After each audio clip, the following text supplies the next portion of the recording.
importance, I guess, of kind of eliminating all the outside talk, which you guys have talked about?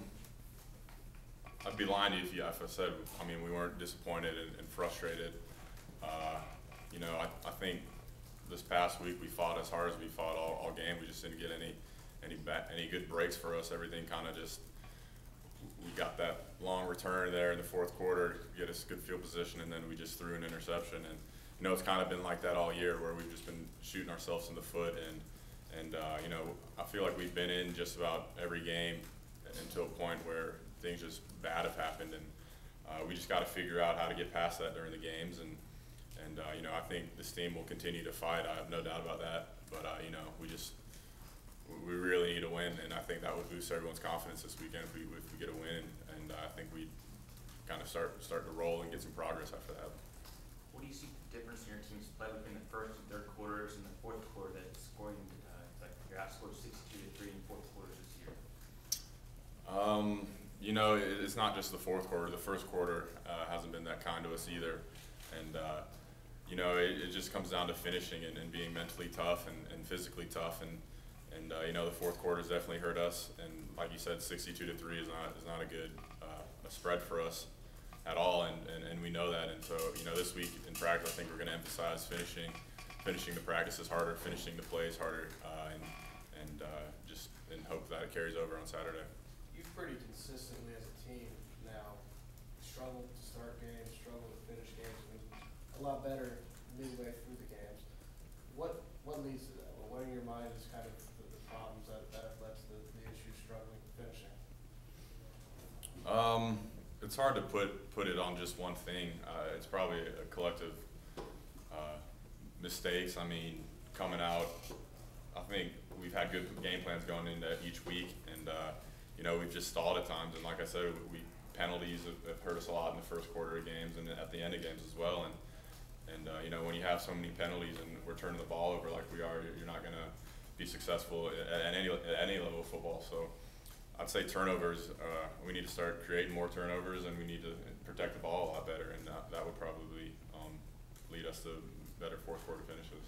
When that happens and it becomes kind of repetitive, is it hard for that not to creep into your mind when you've had consistent struggles to start and finish? Not really. I mean, as a football player, you're taught to have a short memory. You're not going to play every play perfectly. You're not going to get every block. You're not going to make every catch. And you know, so we all kind of have short memories.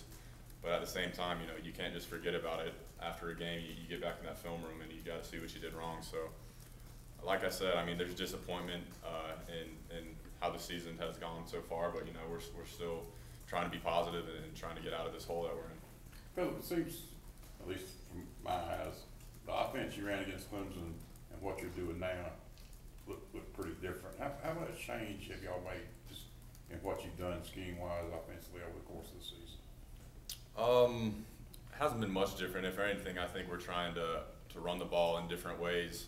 Teams have realized since that Clemson game that we're trying to run the ball downhill with Jay Frosch in there. So, you know, now we're trying to spread it out a little bit and get kind of those zone reads with Jonathan Wallace and Ontario in there. And you know, we've had success doing both, so I'm sure we'll continue to do the same.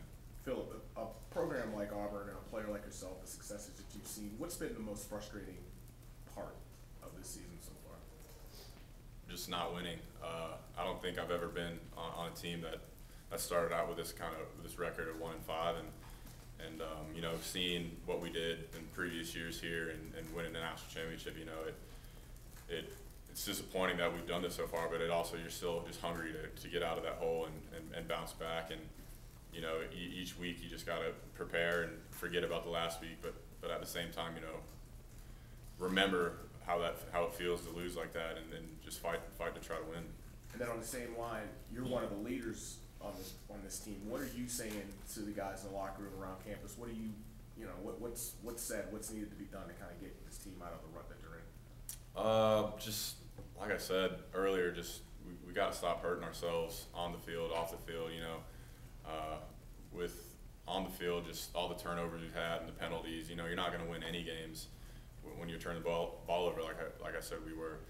And you know, off the field, you know, just we need to just not listen to what other people are saying, what people are saying around campus, and you know, just really focus on us and what we're doing. How hard is that to do, to not listen? For me, it's easy. I don't know. I can't speak for the other guys. I mean, I don't really pay much attention to really anyone except for what my family and my close friends and what these coaches are saying. So, you know, people, you just got to buy into what our coaches are saying and not listen to what the outside world's saying. Last coach commented about the young guys who had either with us or against us and guys who weren't all in and stuff. What do you think last week? Was that resolved? Do you think there's more unity this past week? I do. I think last week, like I said, we fought for four quarters. No one gave in. No one quit, and we just had some bad bounces there in the fourth quarter. But you know, I didn't see anyone give up. I don't think the coaches saw anyone give up or give in, and you know, that's a positive in itself. That the way the season has gone so far, that if people are still fighting for 4 quarters, that's always a good thing. Is there a backs against the wall mentality this week, or has that been there for a few weeks now?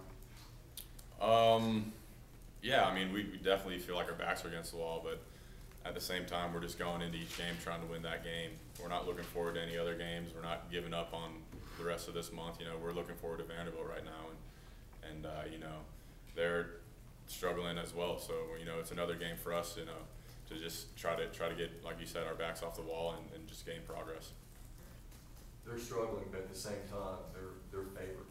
I can't remember any time when Auburn's been an underdog to Vanderbilt. Man, how does that sit with you and the guys? Like I said, we don't pay much attention to that. We're just working on us and trying to improve as a football team. So what do you see from Vanderbilt? I mean, what makes them challenging? They're good. They play really hard.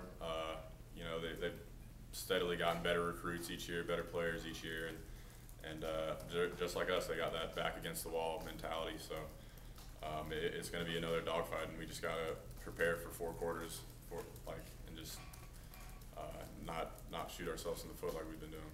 A couple weeks ago, you made it clear that a bowl game was something that you still really wanted to finish out with your senior year. Do you still feel that that's attainable?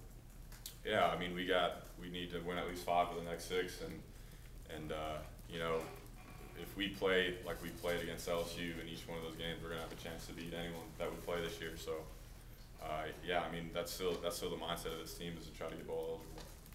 How has Coach Chizik's message to the team kind of changed from the very beginning of the season to what he's kind of telling you guys now?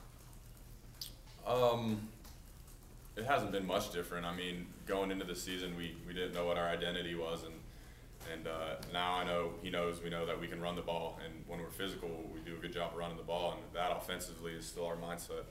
And you know, he's still just trying to develop and lead and keep positivity around the program. I'd say is how it's changed. We just need more positivity. What does Clint give you back there at quarterback positioning, you know, the last game and a half? In terms of Just at his play, I mean, what kind of, what does he excel at, I guess, in this offense? Clint's I think, is just a smart football player, and he's a guy that's been here for 4 years, so I know he has the trust of a lot of the guys on the team. And, you know, the guys are going to play hard for him, and he's going to lead the team. He does a good job in the huddle of keeping everything light and positive, and he makes it a good point. He makes a point that he's playing for the rest of the guys in the huddle, and he wants the rest of the huddle to play for him. So he's just a little more sense of leadership to the position. Is he more vocal that way? Yeah, Clint's definitely more vocal of the quarterbacks, and like I said, he just does a good job of being in the huddle and keeping it positive.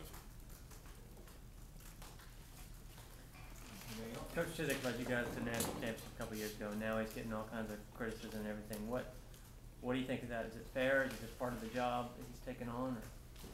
Yeah, I mean, it's just part of the job. He's still a great coach. I mean, he's been a part of 3 undefeated seasons in the past decade. So there's no doubt about it that he's a good coach. And you know, it's just been we're in a hole, and I think what he does from here on is going to continue to define him as a coach, and what people see as him. He's going to continue to fight and lead this team.